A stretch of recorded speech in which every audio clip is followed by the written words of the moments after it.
soft-spoken, then you have come to the right channel. Hit that subscribe button. Let's dive right in. The York Village Witch.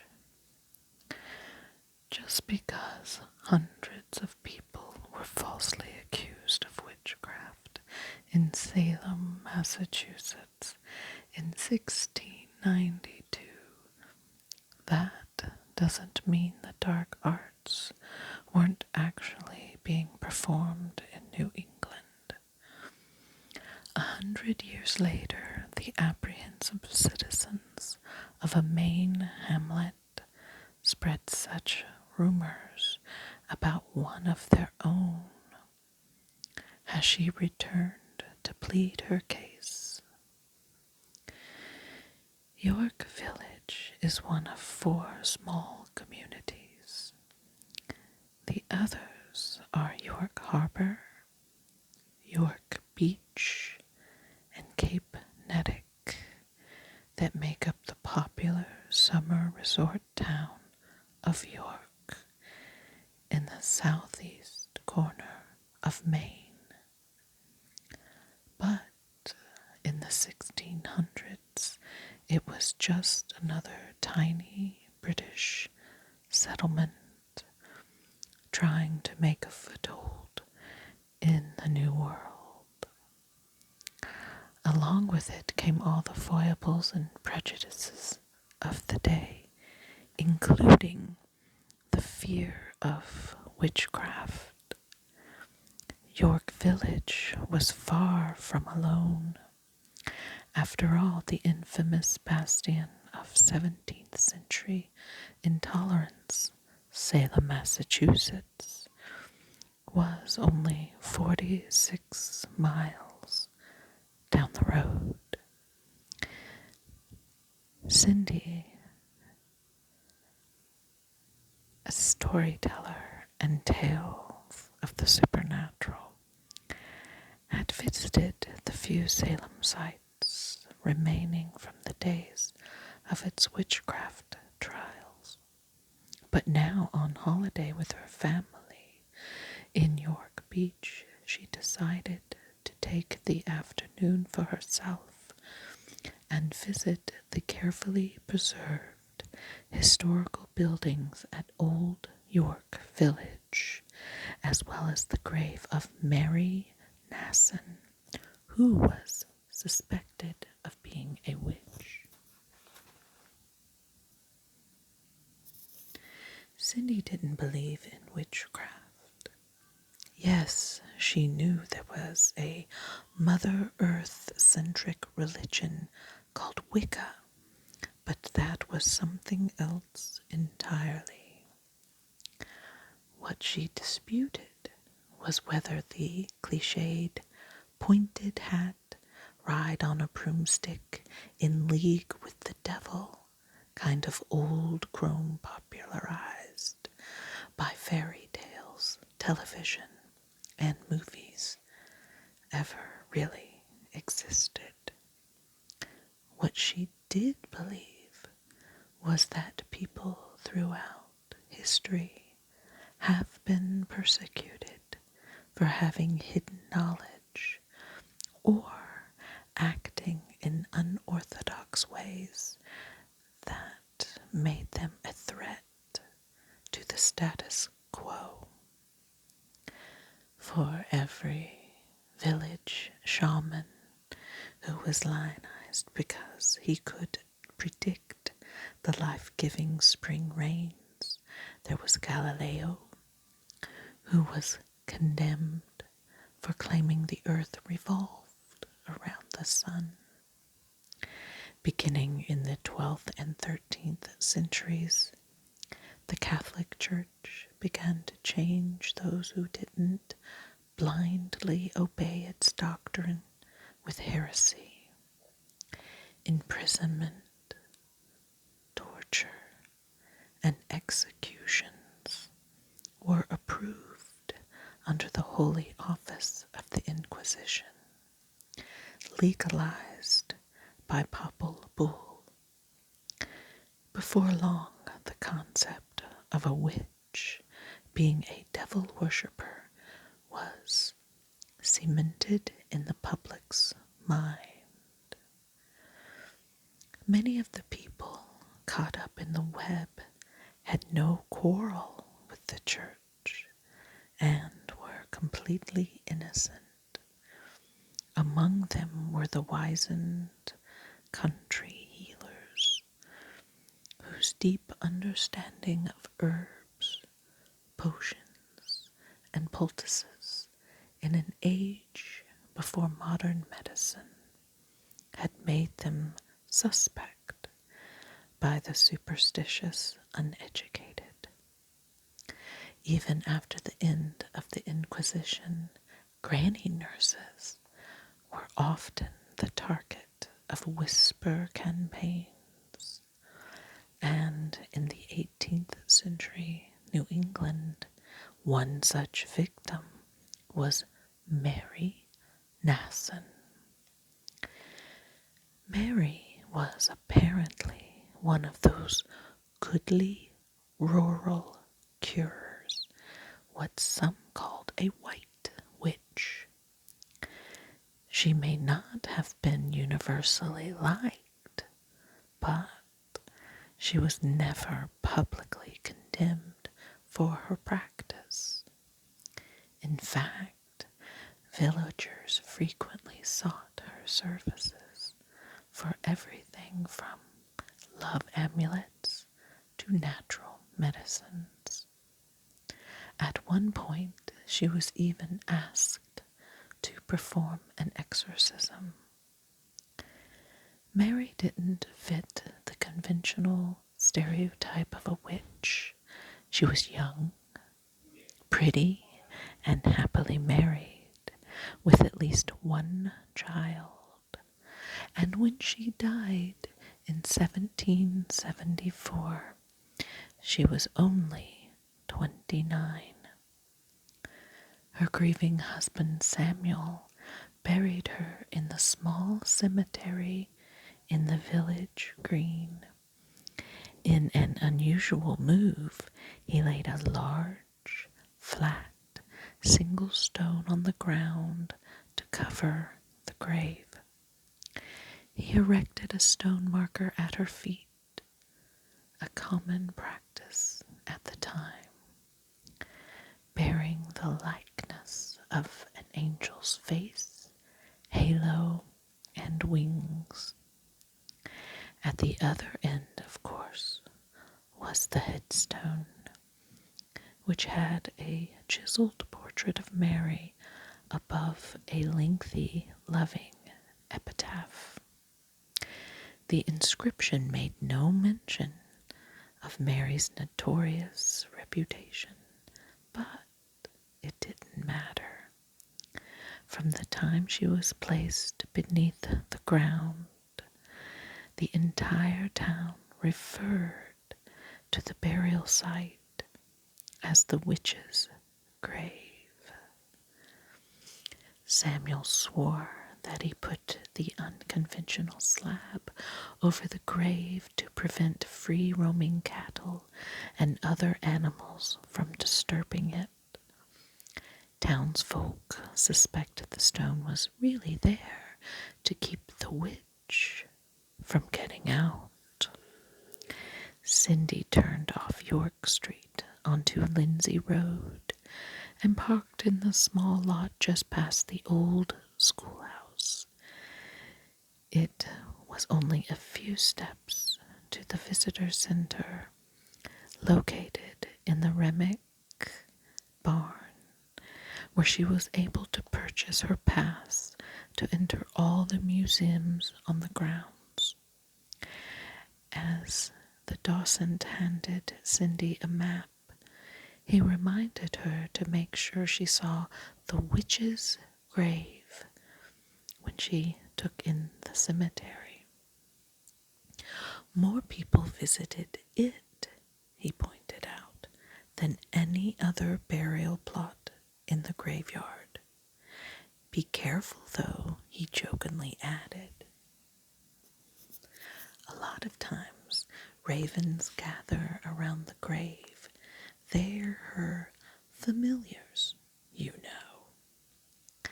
A huge grin beamed across the volunteer's face, although Cindy already knew what he was talking about. She allowed him to explain that a familiar was a demon disguised in the form of a common animal, say a household cat or a crow, which acted as a witch's go-between with Satan. It was clear to Cindy that the young man loved telling the old wives' tale. Oh, and don't forget to lay your hands on the giant slab over poor Mary. It gets pretty hot. I mean, compared to the other stone markers there. I think it's because the man leaned in close to finish the sentence in a mock conspiratorial tone. Because she's a witch. Cindy laughed and thanked him. He was probably a summer intern, a local who enjoyed sharing his hometown's folklore with strangers. I'll be sure to give her your hello, Cindy promised, as she stepped back into the midday sun and began her rounds. She had her day cut out for her. There were 9 structures on the property, 7 of them listed on the National Register of Historic Places, and almost all of them dated from the mid-1700s. She decided to start at the far end of the village, on the other side of the York River, at the Elizabeth Perkins house, and make her way back toward York Road. She finished up her day at the village green. The temperature had dropped comfortably by late afternoon when she finally walked across the grassy expanse into the center of the old burying yard. The cemetery was the second oldest graveyard in York, and it was in active use from 1705 until the 1850s. The York Village Cemetery was compact and well attended, with all of its worn tombstones standing upright and the lawn newly mowed. 73 graves had been identified, although surely there were many more that were unmarked and forgotten over the centuries. It was rumored that several of the people buried there predated the cemetery's official opening and were victims of the 1692 Candlemas Massacre, in which 100 or more English settlers were killed by Native Americans during the French and Indian War. Given Cindy's interest in Mary Nasson, she found one aspect of the story particularly interesting.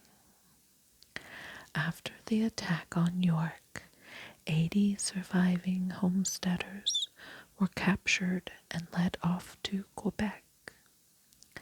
Their ransom was delivered by the highly respected Captain John Alden in February 1692. Yet, 3 months later, he would be accused of witchcraft in Salem. Fortunately, he escaped before he was imprisoned. Cindy immediately recognized Mary's grave.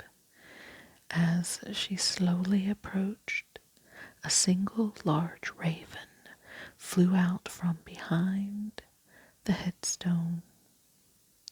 She watched its flight as the ominous black bird disappeared into the treetops, a deep, rasping call escaping from its heavy beak. Huh, involuntarily escaped Cindy's lips. A raven, exactly as promised. Was the nefarious feathered creature really a devilish messenger from the underworld, or just a bird? Or was it possibly Mary herself? Cindy bent down, then knelt by the grave to get a better look at the archaic lettering etched into the headstone. She carefully ran her hand along the weathered surface. It was slightly cool to the touch. The rough rock obviously didn't absorb, or perhaps just didn't retain heat from the sun. The same turned out to be true for the maker at Masson's feet. Cindy stretched out both arms and laid her palms wide open on the long, flat granite rock that covered the rest of Mary's grave. Involuntarily, she snatched back her hands, not in pain, but in surprise. The stone was hot. Well, not exactly hot, but significantly warmer than the two markers. So the legend was true. Heat did radiate out of the grave. The only question was, what caused it? Skeptics would say that the day's heat was held in the stone because of its size and position, lying flat as it was directly under the sun's rays.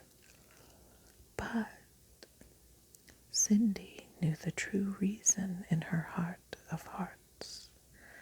So too do the residents of York Village, because many of them have experienced Mary firsthand.